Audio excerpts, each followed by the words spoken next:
I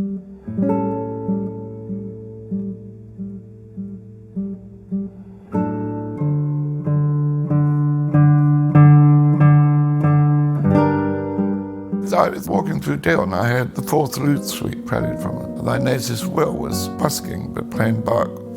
I thought, who is that? And he was playing, I thought, really well. Anyway, I got told to him. We've been in touch ever since then. One good thing about writing with Will, he always asks for information. He doesn't just sweep that aside and say, this is the way I see it. So he wants to know about the piece, which is quite refreshing. During my time at Royal College of Music, I played all styles. I did have a real love for contemporary music, and especially playing brand new commissions was always exciting because you were the first person to make an interpretation of that.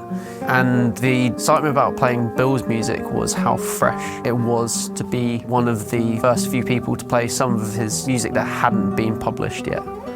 Being able to speak with him, being able to play it and understand the person who was writing it, those two elements together really gave it so much more context and made my interpretations feel that much more original.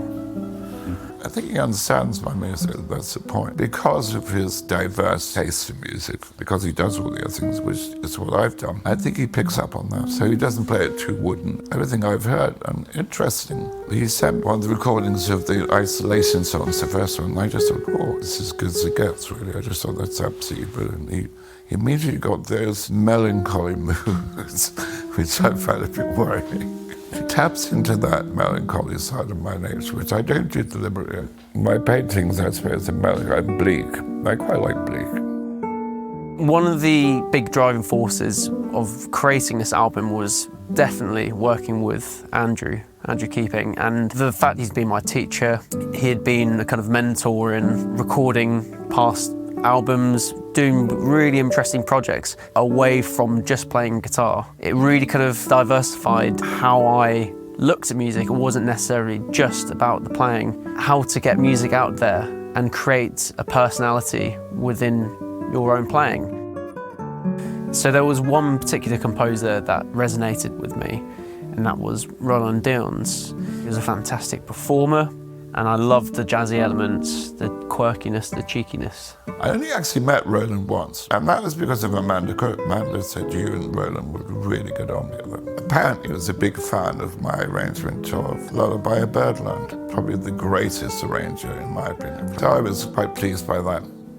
Dinner avec Roland, well that was after having dinner with his friend in Bath. I was just so impressed with the chap and his concert he gave. And we did get on like a house on fire. But he liked me, and I liked him, obviously. As he said, texts, and you like texts. And I must have had so many texts. Just complete random ones out the blue. I buried ding ding, look at my thing. Send me some funny photographs of him pulling faces and strange stuff like that. And then I remember his birthday, because I didn't hear anything from Roland then for months. And I sent a text to him saying, happy birthday, Roland. I got an answer back the next day with no indication that he was ill, saying I was thinking seriously about passing time. Well, I had no idea he meant in the American sense of the word passing. So I wrote that dedication to him called Passing Time. We ended up going to a coffee shop right in the centre of town where Bill was confident enough just to whip his guitar out in the middle of this coffee shop and showed me this piece. And I said, oh, what was that piece called? And he said, it's called Passing Time. And to find out later that this piece was dedicated to Roland just completely made sense for me. So creating an album of his music with the title Passing Time, with a real homage to Roland Dion's as well, seems to just be just right. The brightest stars shine half as long, which is basically taken from a Lao Tzu, where he says the brightest flames burn half as long. And the reason I caught that, because around here in Deal, all the seafronts along the beach, benches dedicated to people. And one of them said, the brightest stars shine half as long. I said, I'm definitely going to write a piece for this.